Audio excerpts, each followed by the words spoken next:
1980. Comment est née l'association dont vous fêtez en cette année 1995 le 20e anniversaire? Eh bien, il faut remonter à 1972, avec la création de la bibliothèque astrologique, qui réunissait déjà autour de moi un certain nombre de lecteurs qui par la suite s'associeront au lancement de l'association. Il faut également parler du fait que j'ai été en 1973 vice-président du Centre national d'astrologie. À ce titre, nous avons préparé avec le Centre national d'astrologie le congrès de septembre 1974, congrès international organisé avec l'ISAR, l'International Society of Astrological Research, dont finalement j'ai été un des principaux animateurs et qui m'a en quelque sorte lancé dans ce milieu. Et puis finalement, je pense qu'on peut parler d'une sorte de sécession. Le Centre national d'astrologie était en train de se disloquer avec le départ et l'organisation de structures parallèles de la part de Jean-Pierre Nicolas, de Loisel et de moi-même.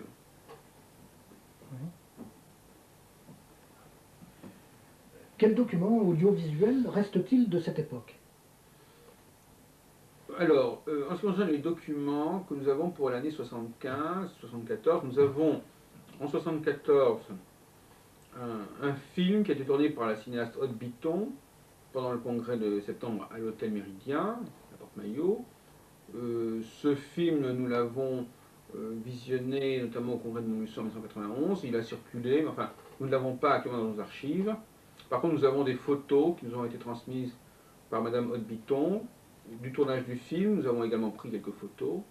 Concernant la réunion de lancement de l'association en mois de juin 1975, nous n'avons pas pris de photos. Par contre, nous avons un document, des cassettes, qui raconte un peu comment s'est déroulée cette réunion de fondation. Et puis, pour le congrès de décembre 1975, ainsi que pour les activités de lancement de l'école d'astrologie, nous avons un certain nombre de petites photos qui sont généralement des polaroïdes. Votre voyage d'études pendant le premier semestre d'études 1976 n'a-t-il pas perturbé le lancement de l'association? C'est un fait que mes activités associatives ont toujours été menées parallèlement à des travaux de recherche et que là j'étais en doctorat, je faisais une thèse qui sera soutenue en 1979 sur les rapports entre astrologie et judaïsme au Moyen-Âge, et que pendant le premier semestre 1976, j'ai été presque tout le temps en Israël. Mais ça n'a pas empêché l'association ni de poursuivre ses activités d'enseignement, ni d'organiser des colloques d'astrologie, aussi bien au mois de mars 1976 qu'au mois de septembre 1976. Mais enfin, il faut savoir qu'il y avait ce handicap. Jacques Heilbronn, comment s'est déroulée la rentrée scolaire 1976? Et à cette époque-là, n'avez-vous pas été amené à entreprendre un nouveau voyage, cette fois-ci en Inde?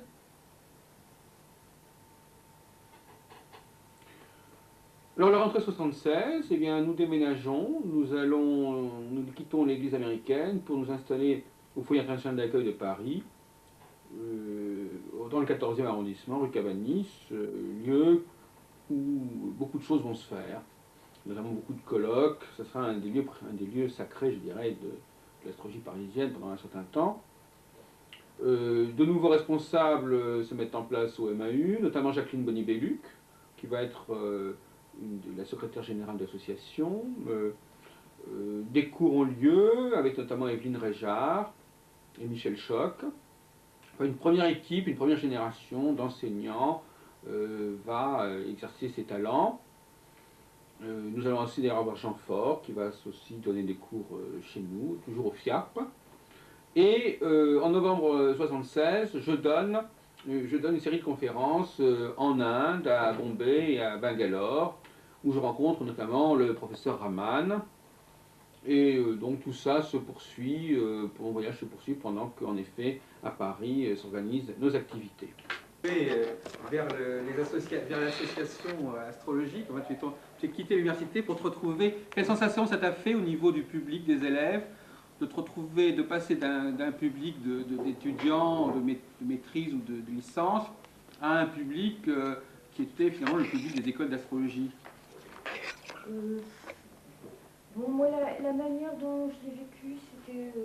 Enfin bon, j'étais... Quand j'ai enseigné dans ton truc, ça, dans ton mouvement. Il y avait d'une part le fait que je te connaissais toi, puisqu'on s'est connus en 69-70, enfin, au Centre international d'astrologie. Et puis il y avait le fait que j'étais très impressionnée par cette expérience en fac, parce que j'étais très jeune à l'époque, j'étais la plus jeune du département et une des rares femmes qui enseignait dans ce département. Et je parlais tout de même finalement de sujets un peu brûlants. Enfin, j'avais pas tout à fait ma langue dans ma poche, et puis j'avais rencontré des gens qui m'avaient pas mal impressionnée. Enfin, c'était une époque assez dense. Et en fait, c'est juste après ce moment-là que Jacques a commencé ses enseignements, ses colloques et ses rencontres. Donc, moi, de toute façon, ça m'a fait une impression très différente du Centre international d'astro. Enfin, compte tenu du fait que tu avais organisé au CIA une conférence avec Vagelsi, Daniel Vagelsi, qui, dans les 2 mêmes années où j'enseignais à Jussieu, enseignait à Vincennes, dans le département de mathématiques, sur l'astrologie. Philippe Flamand